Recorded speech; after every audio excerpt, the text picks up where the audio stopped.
ஸ்ரீ குருப்பியோ நமஹ. ஸ்ரீமத் பகவத்கீதை அர்ஜுன விஷாத யோகத்தினுடைய 28வது ஸ்லோகம். கிருபயா பரயாவிஷ்டோ விஷீதன்னிதமப்ரவீத். அர்ஜுன உவாச்ச திருஷ்டுவேமம் ஸ்வஜனம் கிருஷ்ண யுயுத்சும் சமுபஸ்திதம். சேனையோருபயோர் மத்தியே ரதம் ஸ்தாபயமேச்சுத அப்படிங்கிற இடத்துலேருந்து ஆரம்பிச்சு மே ரதம் என்னுடைய தேரை கொண்டு நிறுத்து அப்படிங்கிறதுலேருந்து அவனுடைய பற்று அது காணப்பட்டது. இப்போ அது முடியறது. கிருபயா பரயா விஷ்டா, பரையா கிருபையா ஆவிஷ்டா. இங்க கிருபா அப்படிங்கிற வார்த்தைக்கு பற்று அப்படின்னு அர்த்தம்.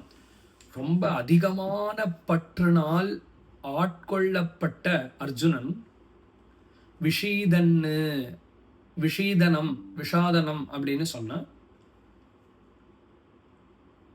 தன்னுடைய துக்கத்தை வெளிப்படுத்துவது அப்படின்னு அர்த்தம். துக்கத்தை வெளிப்படுத்துற கிரியைக்கு விஷாதம் அப்படின்னு பெயர்.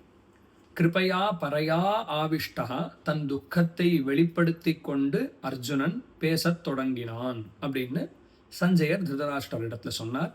அர்ஜுனன் என்ன சொல்றான் அப்படின்னா, அர்ஜுன உவாச்ச திருஷ்டுவேமம் ஸ்வஜனம் கிருஷ்ணா. ஹே கிருஷ்ணா,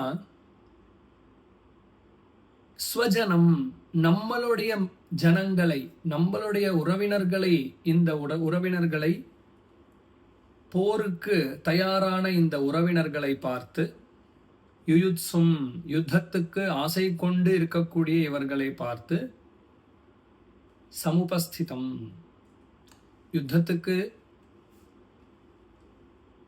சித்தமா ஆயத்தமா யுத்தம் பண்றதுக்கு நின்று இருக்கக்கூடிய இந்த நம்ம ஜனங்கள், அவனுடைய பற்றுதலை நம்ம திரும்பி பார்க்கலாம். நம் உறவினர்களை பார்த்து அவனுக்கு மேற்கொண்டு துக்கம் ஏற்பட போறது. அதை அடுத்த ஸ்லோகங்கள்ல அவன் சொல்லுவான். அதை பார்ப்போம். ஸ்ரீ குருப்பியோ நமஹ.